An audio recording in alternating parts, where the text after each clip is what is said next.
नमस्कार दोस्तों। आज की वीडियो बहुत ज्यादा इंटरेस्टिंग होने वाली है बिकॉज आज हम डिस्कस करने वाले हैं सेंट्रल एशिया के क्राइसिस के बारे में। देखो, ये सेंट्रल एशियन कंट्री जो आज आप देखते हो वो पहले सोवियत यूनियन का हिस्सा हुआ करती थी, लेकिन जब सोवियत यूनियन 1991 में डिसइंटीग्रेट होता है तो ये सारी कंट्रीज इंडिपेंडेंट हो जाती हैं।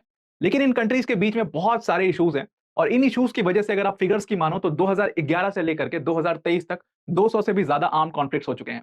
लेकिन रशिया हमेशा से इन कंट्रीज के बीच में मीडिएशन करवाता रहा है, एक सेम टेबल पर बैठा करके इनको आपस में बातचीत करवा करके इनके इश्यूज रिजॉल्व करवाता रहा है। लेकिन जब से चाइना का इंटरफेरेंस देखा गया है सेंट्रल एशियन कंट्रीज में बेल्ट एंड रोड इनिशिएटिव के थ्रू, तब से रशिया ने अपने हाथ पीछे खींचने शुरू कर दिए हैं और तब से ये जो पूरा सेंट्रल एशिया का क्राइसिस है ये और ज्यादा गहराना शुरू हो गया है। देखो, मेजर मेजर दो क्राइसिस हैं सेंट्रल एशिया में अगर आप देखोगे। एक तो क्राइसिस है वहां पर एथनिक ग्रुप का। एथनिसिटी वहां पर इतनी ज्यादा डिवाइडेड है, इतनी डिस्ट्रीब्यूटेड है कि वहां पर एथनिक ग्रुप्स ही आपस में लड़ते रहते हैं इन कंट्रीज के। दूसरी इनकी प्रॉब्लम है सबसे बड़ी पानी की दिक्कत, यानी कि वाटर क्राइसिस, और वाटर क्राइसिस ही सबसे बड़ी जड़ है इस सारे आर्म्ड कॉन्फ्लिक्ट्स की। तो आज इस वीडियो के अंदर में हम यही चीज समझने वाले हैं कि क्या एथनिक ग्रुप का यहाँ पर झगड़ा है और दूसरा कि क्या वाटर क्राइसिस है पूरे सेंट्रल एशिया के अंदर में। अब वीडियो स्टार्ट करने से पहले एक बहुत बड़ी अनाउंसमेंट है दी आईएसएफ टीम की तरफ से। दैट आईएसएफ टीम ने अपना व्हाट्सएप चैनल लॉन्च किया है और उस व्हाट्सएप चैनल का जो लिंक है वो हमने अपने वीडियो के डिस्क्रिप्शन बॉक्स में दे दिया है। इस लिंक पर जब आप क्लिक करोगे तो आपको कुछ ऐसा इंटरफेस दिखाई देगा और यहाँ पर जो ऊपर फॉलो का बटन है, इस फॉलो का बटन को क्लिक करके आप चैनल को ज्वाइन कर लो और साथ ही साथ ये जो बेल का आइकॉन है इस पर जरूर क्लिक कर देना ताकि आपको रेगुलर अपडेट्स मिलते रहेंगे। अब यहाँ से इस व्हाट्सएप चैनल से क्या हेल्प होने वाली है आपकी, यहाँ पर हम सारे जो फ्री पीडीएफ्स होंगे जो आपके एग्जाम्स के पर्सपेक्टिव से बहुत ज्यादा इंपॉर्टेंट होंगे वो सब हम यहाँ पर पोस्ट किया करेंगे। प्लस उसके साथ साथ जो इंपॉर्टेंट हमारे वीडियोस की प्लेलिस्ट है वो सब भी यहाँ पर हम पोस्ट किया करेंगे, जिससे आपको तुरंत एक ही जगह पर सारा कंटेंट मिल जाए। तो आप इस व्हाट्सएप चैनल को जरूर से जरूर ज्वाइन कर लीजिएगा। Now let's start with our video. Video start करने से पहले थोड़ा सा सेंट्रल एशिया की कंट्रीज के बारे में समझते हैं। देखो, सेंट्रल एशिया में टोटल 5 कंट्रीज हैं और इन 5 कंट्रीज जैसे कि Kazakhstan, Uzbekistan, Turkmenistan, Tajikistan, Kyrgyzstan, ये पांचों कंट्रीज जो है ये मिल करके सेंट्रल एशिया बनाती हैं, मेजर सेंट्रल एशिया बनाती हैं। अब ये सारी कंट्रीज जैसा कि मैंने आपको बताया कि 1991 में ये सब सोवियत यूनियन की हिस्सा हुआ करती थी और जब सोवियत यूनियन डिसइंटीग्रेट होता है तो ये पांचों कंट्रीज आजाद हो जाती हैं। अब देखो, यहाँ पर भी ना सेम इशू है जो कि बहुत सारी कंट्रीज में हमने डिस्कस करा है कि यहाँ पर एथनिसिटी का बहुत बड़ा इशू है। एथनिसिटी का इशू क्यों है? क्योंकि यहाँ के बॉर्डर्स जो है वो इतने अजीब तरीके से डिवाइड किए गए हैं कि ये एथनिक ग्रुप्स जो है वो आपस में डिवाइड हो चुके हैं और फिर वो अपने लैंड के लिए एक दूसरे से लड़ रहे हैं। अब जैसे इस पूरे एरिया में सेंट्रल एशिया में आपको ना बहुत सारे डेजर्ट्स मिलेंगे और डेजर्ट के साथ पूरे बंजर जमीन मिलेगी, प्लेन मिलेगी जो कि बहुत कल्टीवेबल लैंड नहीं है। लेकिन इसका एक एरिया ऐसा है इस पूरे सेंट्रल एशिया में जो कि बहुत ज्यादा कल्टीवेबल है और जिसको हम फरगना वैली कहते हैं। ये फरगना वैली का जो बीच का हिस्सा दिख रहा है आपको, ये फरगना वैली है और यहाँ पर क्योंकि नदी यहाँ से गुजरती है इसलिए यहाँ का लैंड जो है वो बहुत ज्यादा फर्टाइल है। और ये फरगना वैली का एरिया 3 कंट्रीज आपस में डिवाइड करती हैं, एक किर्गिस्तान, ताजिकिस्तान और उसके साथ उज्बेकिस्तान। और जितना पूरा कल्टीवेशन होता है यहाँ पर प्लांटेशन का, समझ लो 40% प्लांटेशन यहीं से इसी फरगना वैली से निकल करके आता है। और यहाँ पर जितनी प्लांटेशन होती है ये कौन करती है? ये एथनिक ट्राइब्स करती हैं। और एथनिक ट्राइब्स जो हैं वो आपस में लड़ती हैं क्योंकि वो बहुत ज्यादा डिवाइडेड है, क्योंकि ये बॉर्डर्स बहुत अजीब तरीके से फरगना वैली के डिवीजन किया हुआ है। मतलब ये तीनों कंट्रीज ये एरिया शेयर करती हैं, तो बॉर्डर्स ऐसे डिवाइड किए हुए हैं कि ये तीनों कंट्रीज के जो एथनिक ग्रुप्स हैं वो आपस में बहुत ज्यादा लड़ते हैं। जैसे सपोज एक एग्जांपल के लिए सोक वाले एरिया को ले लेते हैं। ये एरिया सोक का है और ये आता है किर्गिस्तान के अंदर में।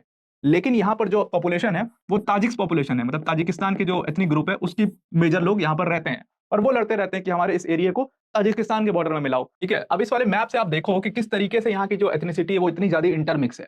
अब ये जो पूरा आपको रेड वाला हिस्सा दिख रहा है ये बेसिकली किर्गिज की पॉपुलेशन है जो कि किर्गिस्तान में बहुत ज्यादा बेस्ड है। लेकिन देखो यहाँ पर ये कजाकिस्तान में एक पूरा एरिया जो है इनका है, वहां पर ये मौजूद है। उसके साथ साथ आपको यहाँ पर ताजिकिस्तान वाले कुछ कुछ एरिया में दिख जाएंगे।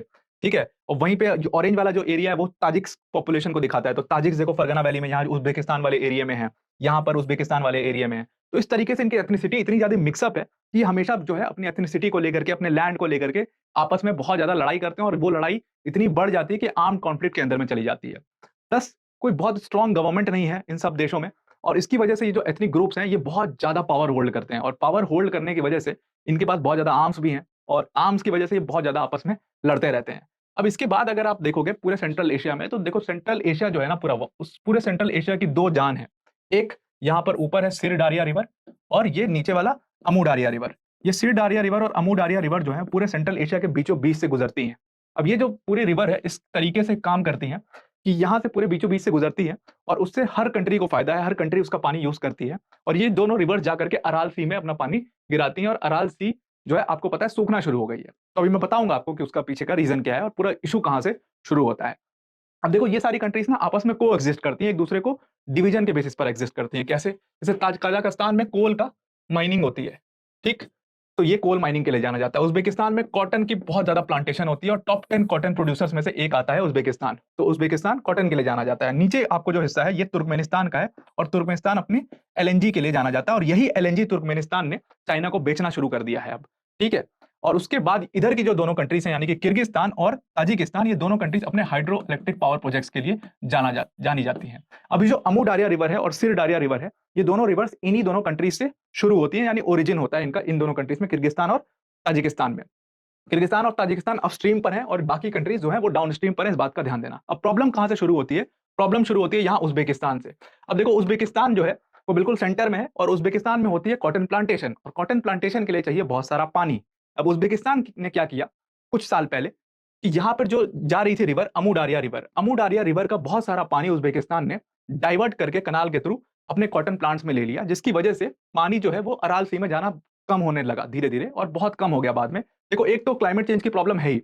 अराल सी बहुत ज़्यादा सूखने लगी, आपने सुना होगा। वो सूखने का रीज़न एक तो क्लाइमेट चेंज, इवापोरेशन बहुत हो रहा है, उतना पानी आ नहीं पा रहा है। दूसरा रीज़न बहुत ज़्यादा ये था कि क्योंकि अमू दारिया रिवर का जो मेजर पानी था वो अराल सी में जाता था और उसी को डाइवर्ट कर लिया जब उज़्बेकिस्तान ने और अपने कॉटन प्लांटेशन में ले गए, तो वहाँ तक पानी ही नहीं ना पहुँच पा रहा था और इसीलिए अराल सी एकदम बिल्कुल सूखते-सूखते अब 90% सूख चुकी है और ये अराल सी खत्म हो जाएगी आगे चल करके। तो यहाँ से प्रॉब्लम का शुरुआत होती है। अब जब उज़्बेकिस्तान को बाकी कंट्रीज़ देखती हैं, ये ओवर यूज़ कर रहा है पानी का, तो ऊपर की जो कंट्रीज़ हैं, यानी कि किर्गिस्तान और ताजिकिस्तान, उन्होंने क्या किया? उन्होंने कहा सिंपल है, हम भी यहाँ पर डैम्स बना देंगे और अपने हाइड्रो पावर प्रोजेक्ट्स को और ज़्यादा बढ़ावा देंगे। इन्होंने यहाँ पर डैम्स बनाने शुरू कर दिए इस रिवर में और इससे क्या हुआ कि पानी जो है वो और ज़्यादा कम हो गया और ये डैम शुरू भी हो चुके हैं। तो ये पानी इधर जाना बिल्कुल कम हो गया और ये कंट्रीज़ जो हैं, इनके लिए बहुत बड़ी दिक्कत हो गई। कज़ाकिस्तान के लिए सबसे ज़्यादा दिक्कत, उज़्बेकिस्तान के लिए और इसके साथ-साथ तुर्कमेनिस्तान के लिए। अब ये दोनों कंट्रीज़ ने जब यहाँ पर डैम्स बनाए, तो नीचे यहाँ पर आपको दिख रहा होगा अफ़गानिस्तान। अफ़गानिस्तान ने कहा कि हम भी क्यों पीछे रहें, हम भी डैम बनाएँगे। और अफ़गानिस्तान में जैसे ही तालिबान की सरकार आई, अभी पिछले साल ही अफ़गानिस्तान ने यहाँ पर डैम बनाना शुरू कर दिया है, अपना काम स्टार्ट भी कर दिया है। और अगर मेजर ऑफ द वाटर इस वाले हिस्से में रुक जाता है, तो अब आप समझ रहे हो कि इधर के लिए कुछ पानी बचेगा ही नहीं, क्योंकि यही 2 मेजर सोर्स है वाटर का, ये दोनों रिवर्स अमू दारिया और सिर दारिया रिवर्स। अब जब ये रिवर्स इधर के लिए पानी बहुत कम हो जाएगा, तो यहाँ पर जो हाइड्रो इलेक्ट्रिक प्रोजेक्ट्स हैं वो रुक जाएँगे, प्लस इन देशों को ऑप्टिमम पानी मिलेगा ही नहीं जितना उनको ज़रूरत है, ठीक है? I hope this video is clear. I hope ये दोनों क्राइसिस सेंट्रल एशिया के जो मेजर क्राइसिस है वो आपको समझ में आ गए। तो आज के लिए इतना ही। Thank you and have a nice day.